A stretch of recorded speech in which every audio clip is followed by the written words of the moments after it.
Okay, can you tell me where we are and why we're here?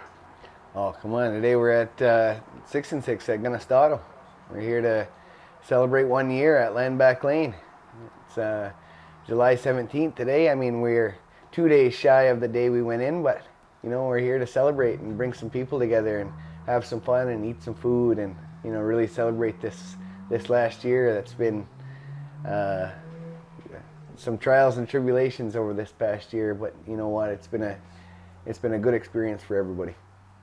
On July 1st, Kate McCullough from the Hamilton Spectator broke the news that Foxgate is abandoning the build.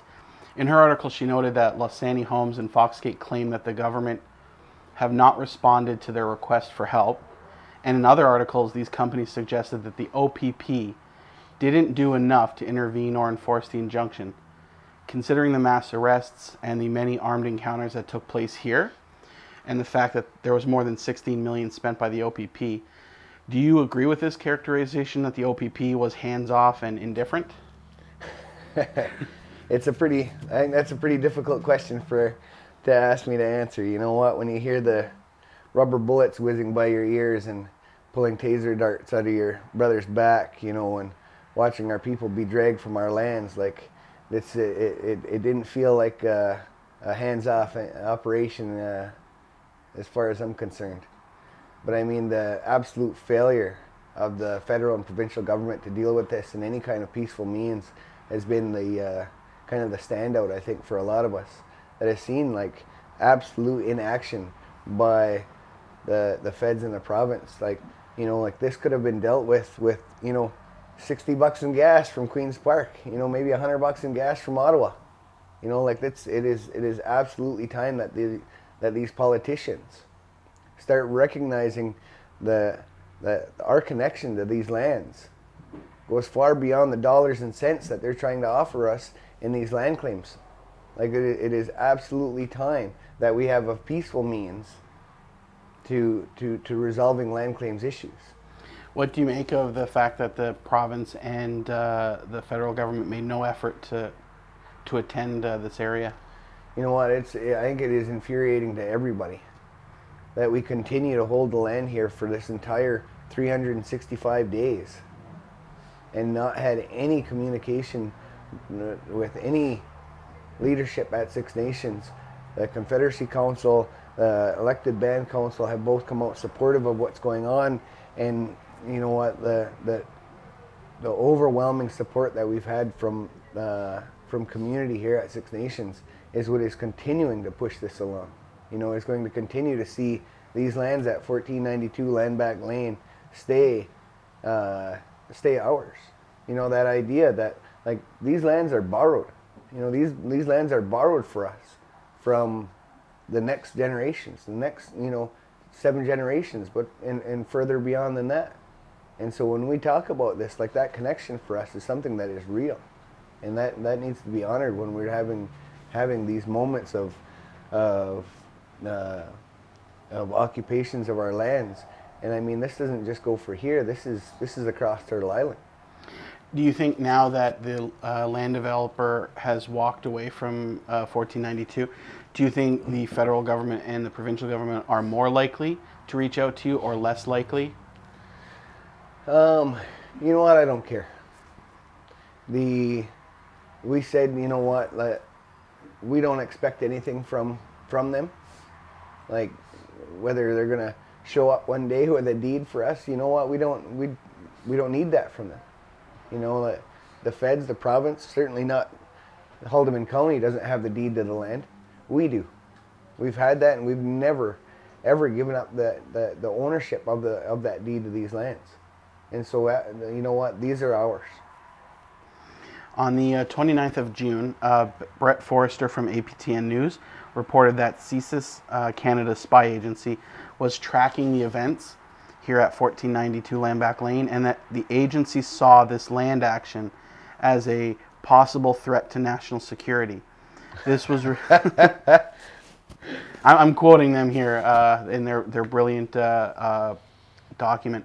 This was revealed in a document that was originally classified as secret, but was later obtained by APTN through a Freedom of Information. As Brett reports, the brief also stated incorrectly, Six Nations is one of 9 Mohawk nations that are part of a broader Haudenosaunee Confederacy. The document contains a number of factual errors and ultimately bases its conclusions on 1, a gross misunderstanding of the Confederacy, 2, popular support from the people of the Six Nations, and 3, the events leading up to the occupation a year ago. What are your thoughts on CSIS's involvement, on their errors, and of their understanding of the First Nations and Indigenous people of Canada? You know what? It's absolutely laughable that the government and these spy agencies and the OPP have spent the amount of money and have the amount of time to be able to spend on, 20, 30, 40 people sat around a fire singing songs and telling stories. Like, this has been a peaceful occupation of our lands since the very first day that we arrived. The only day that violence has ever come to Land Back Lane is the day that the OPP show up. And so that, it is a threat to national security. If that's what that group is that has been with us now for this last year, that is a laughable concept, I think, to all of us. Are the errors in that document symbolic of just a fundamental misunderstanding by the Canadian government? It's absolute ignorance from the Canadian government, from policing, from every level, from here to there. It is absolutely based in ignorance and racism. With the OPP gone and the developer abandoning the site, have you guys won? Is the fight over? You know what? The fight is not over. These are very incremental wins. Every time one of these things comes up, every time one of these happens, and in the few instances that we get wins where we're able to stop a development, when we're able to take some land back so that our kids and grandkids will be able to utilize these lands for the foreseeable future in whatever way they see fit. What is the state of the permanent injunction on 1492? So as it stands right now, the injunction is still going to stay in place as long as the owner stays the same.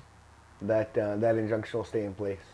Here in 2006, the Haldimand County had taken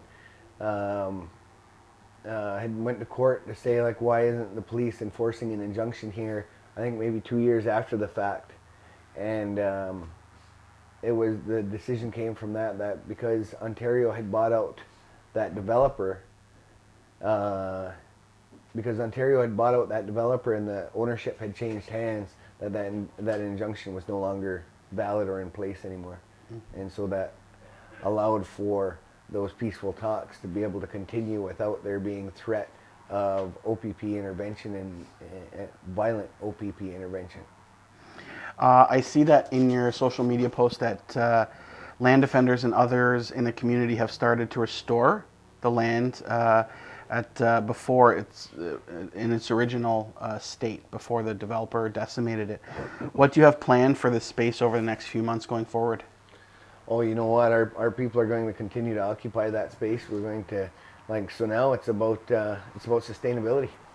It's about making sure that our people are going to be able to be on the land, utilizing it as they see fit for the foreseeable future. And so this is about, we've planted trees, we've got an orchard going there, we've got gardens, we've, plans for canning and food storage. And so it is absolutely about making it as sustainable and environmentally friendly as we possibly can to make sure that, that our grandkids and great-grandkids will be able to go there and utilize these lands in whatever way they want to.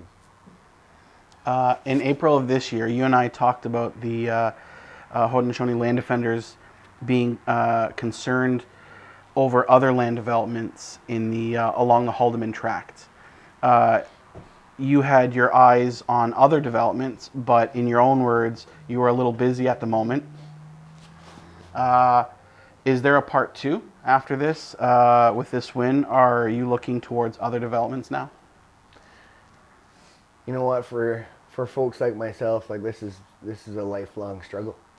You know, like there are, you know, plenty more like me out there that are willing and anxious to start doing similar work. And so it is, for me, absolutely, you know what, I'd certainly jump at the opportunity to be able to continue this work moving forward, absolutely. Looking back and comparing the events of 2006 and this most recent land action, what are some of the similarities now? Oh, I mean, community. Community is probably the biggest one. You know, the amount of, you know, sacrifice that our community's been willing to deal with in order to make the stand and to be able to support folks on the ground, to be able to make sure that we are fed and, you know, have shelter, have everything that they've done. That's been the big one. You know, the police response has been also one that is very similar, because even 15 years ago, you know, it was still that same idea that they're going to try and divide people and make different parts of our community that have, you know, have dealt with this. And I think now, you know, kind of it is something that is expected now, and so it is it's a lot easier to see coming than it was 15 years ago. You can borrow from that old playbook. Absolutely, and I mean, this has been like this song and dance has played out for, you know, 200 plus years now, and so, you know what, our people are getting wise to that game, and so, you know what, it's time for this to go to the political level, to not leave these kinds of decisions in the hands of courts and judges, and certainly not the police. How do you make it a political campaign when so many in the First Nations community don't want to, or refuse to participate because they don't see it as the Canadian government as a legitimate political entity? You know what, these politicians, whether it be in the federal government or provincial offices, you know, have all talked about this nation-to-nation process moving forward with Indigenous people across the country. And you know what, these are opportunities for them to show what they mean by that, and for them to continue this idea that you know, if we can just, you know, move the pieces around the table to make them fight with each other, you know what, we've seen it too many times. So as long as it's a legitimate and meaningful nation-to-nation process or understanding, then there will be a possibility of engagement.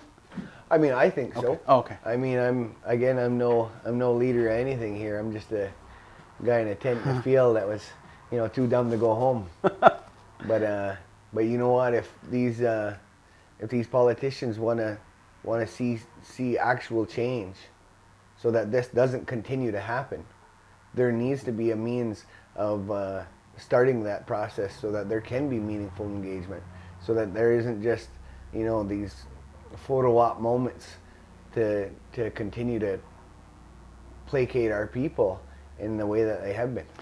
It's been years now since the Truth and Reconciliation Commission released its report.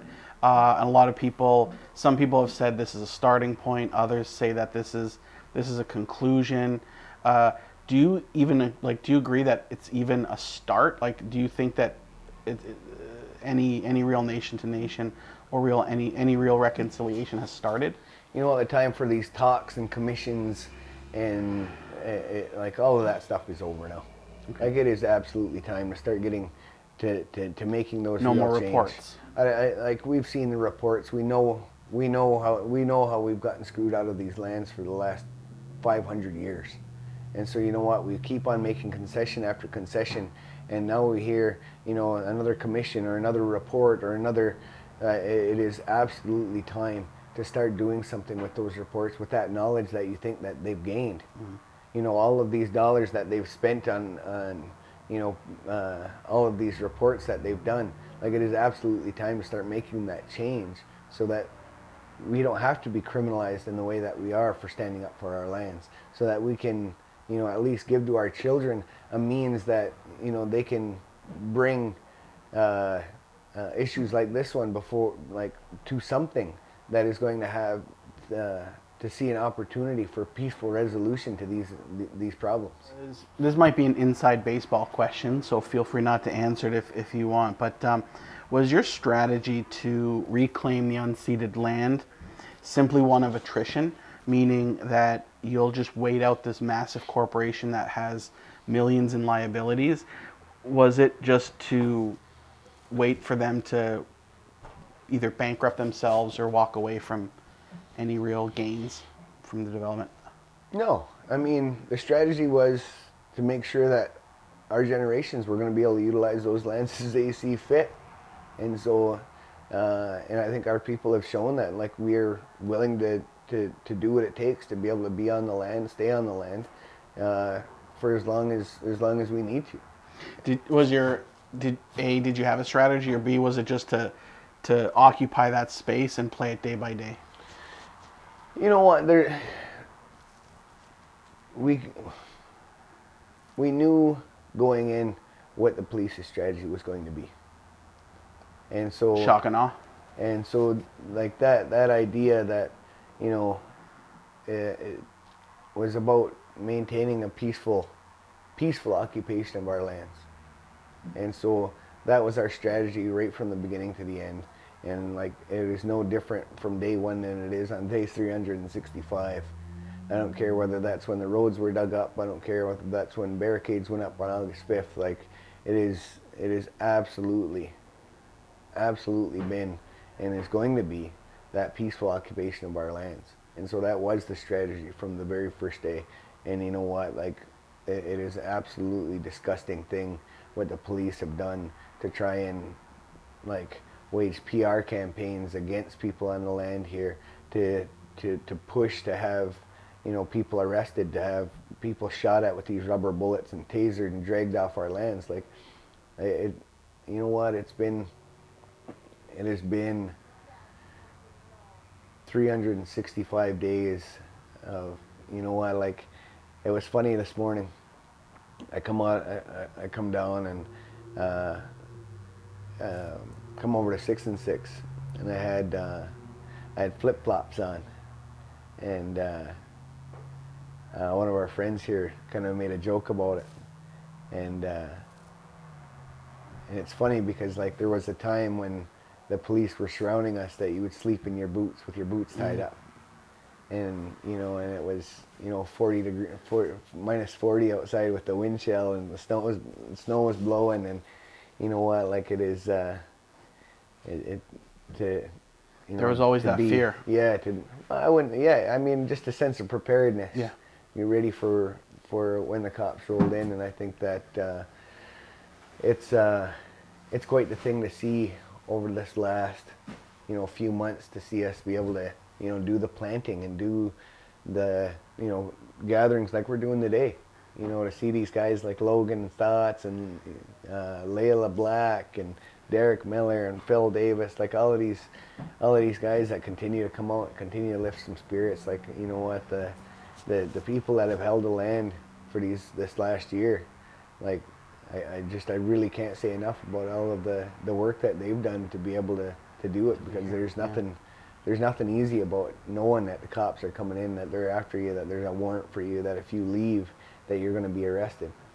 Like that, it's a heavy weight to carry. And a lot of the community, the allies, whether they're Indigenous or non-Indigenous, whether they're settlers, a lot of them are facing or were facing criminal charges. Absolutely, they were. And this last week, we had another incremental win there, and seen, I don't know what we're at now, 20 some odd number of people that have had their charges withdrawn, but have spent the last 6, 7, 8, 9, 10 months, some people, with conditions on them. And also facing a legal system that's expensive and inaccessible. Absolutely. Yeah. And this is what we're saying is, like, the cops are using this court system simply to put down Indigenous resistance. And now that the police can impose the conditions absent a judge, that's right, they're being more strict and arcane than necessary. Well, I mean, the judges aren't much different either. Yeah. And so, I mean, like, this is it. And so, like, if this is all you have to do is just arrest somebody on some bogus charge that, 9 months, a year down the road, you think will be gone. Mm-hmm. But you know what? Our people have resisted and pushed back in every single way. And for the folks that have been arrested and have, been on these conditions and still have sacrificed and made every possibility to make sure that they get involved and stay pushing. Like, it has been an amazing gift to be able to have that support of everybody. Do you see Foxgate walking away from this as a victory, a conclusion? If so, will this victory serve to inspire other land defenders and water protectors across Canada to take up space and protect their traditional lands and waters? You know what? I think these vibrations that we put into the ground every time we get one of these victories, I think that reverberates very well to everybody. In 2006 when we had a victory here, and we're just a week away from the 31st anniversary of Oka. Mm-hmm. Mm-hmm. And so, like, I played lacrosse in that very arena that was riddled with bullet holes 31 years ago, just last week. And you know what? It's a very surreal feeling to feel what that feels like to win, because there isn't any, there isn't a back nine that stretches across that graveyard there. There isn't a putting green in the middle of the pines. It's still the lacrosse box there, and still, it's a big part of why we do this, is to make sure that those reverberations go not just across Turtle Island, but into the next generations, because all of these, regardless of how incremental they are, those wins that we get, stack up. They stack up, absolutely, and they're going to be able to, take some motivation from that. And I really hope, Al, that these our communities across our nations, across Turtle Island, are going to start standing up for what is rightfully theirs. We're going to change gears. I got a couple of personal questions. Sure. Yeah. Earlier this month, the Haldimand Police Services Board called for your arrest over reports that you were back on 1492 alongside the head of the statute of Egerton Ryerson. Board Chair Brian Haggith said that by returning to the site, you were thumbing your nose at the court system, and that, in his opinion, you should be arrested for allegedly breaching conditions of your release. Because your freedom is essentially an insult to the community and an insult to the court system. Do you have a comment, do you have a response to Brian's statement? Am I thumbing my nose? You know what, and my disrespect for their court system, a court system that by its own admission says that it does not serve our nations. By its own admission says that they've over-criminalized, they over-policed, they've over-incarcerated our people over the last 100 years. So am I thumbing my nose at that system? Absolutely I am. Do I have respect for that? Not a chance. Because this is a system that continues to oppress our people. We go from residential schools and them taking our kids away to put them in them schools to change them, and now they're taking our men and women away to put them into these jails and institutions in a way to change them. So if you can't, institutionalize them as children out of our savage ways, then they'll beat us. Break them as adults. They'll break them as adults in these jails. And you know what? It's absolutely disgusting for anybody to talk about the rule of law and how it applies to Indigenous people. Do you think the GLADU framework is working, or is it still insufficient or deficient? Oh, come on. It is absolutely insufficient. And I mean, I think there are some small strides that are being made there, but I mean, this is not a system that represents our people. And so unless that system is going to represent us in a very real way, then it has, and you know what, these issues of criminality, that needs to come back to our nations. And we'll deal with our people our way. What are the status of these, I believe, 6 criminal charges against you? Still active, still rolling through the courts, and so we'll we are standing behind every decision that we made here, and so there will be no guilty plea on my part, and so moving forward we're going to continue to push and to advocate to make sure that our stance will be heard. Mm-hmm. Are you hopeful that you'll receive a fair trial should it go to that? I mean, I think in our civil case was a pretty outright display of that racism and prejudice that is built into these systems. To not even let me to speak in my own defense or offer any evidence to show anything other than what this massive corporation had to say. To introduce, yeah. And so, if this is what the courts and the cops are working off of, I'm certainly not holding my breath to think that we're going to Indigenous people will ever get a fair shake when it comes to us defending our lands. So it's been a year, 2 days shy of a year, but it's been a year. How has your life changed over the course of this year? What impact has holding space here over the last year had on your personal life, on your professional life?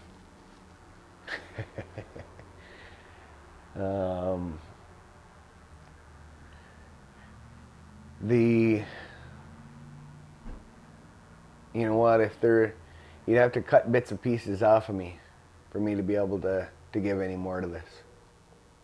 And you know what, to be able to keep pushing, to be able to stand with our brothers and sisters regardless of what the action, the ones that, folks that have stood beside us, and that we can do to amplify each other. That's what it's about now. And so the sacrifices that I'm thinking about that come to my mind right away are the sacrifices that my kids made. And so that has been quite the thing. They saw their father get arrested and detained and shot at, and their uncle. They saw their mother facing charges. So yeah, it hasn't been easy for you. Yeah, no, to watch. I think despite all the charges, all of those things. Yeah, to listen to them cry, asking whether or not the cops are going to shoot you. Dad, are the cops going to shoot you? Are they going to kill you when they arrest you? Do they understand what you're doing? Do they understand what you're doing? Yeah, they you know what, they've seen Dad do this over their entire lives, and you know what, they're if you think this generation was hard to deal with, wait until the next generation, because they're you need to find a peaceful resolution to deal with this stuff now, because you don't want to deal with the next generation of us.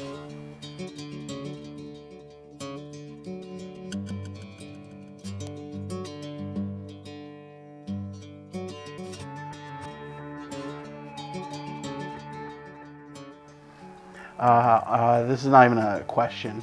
We're basically done. But on a final note, I just wanted to wish you a happy birthday. Yeah, it is my birthday today, yeah. And so happy birthday. I mean, it's one I didn't realize when you started a land action was so close to your birthday. So I mean, it probably wasn't a real great celebration for you last year. But I think you have a little bit more reason to celebrate this year. Absolutely. You know what? Any chance we get to celebrate these incremental wins, we have to. Because these wins come few and far between, and so when we got a chance to celebrate them and have all our brothers and sisters come out and wish us well and all of this, we really got to take those opportunities. And so, yeah, having this chance here to be able to celebrate not only 1 year anniversary but also my birthday, it's a pretty amazing. You got a pretty good show for your birthday. That's right. That's right. It's pretty awesome. Yeah. All right, we are done. Thank you for that. Was a long one. Sorry, I apologize. Good. Yeah.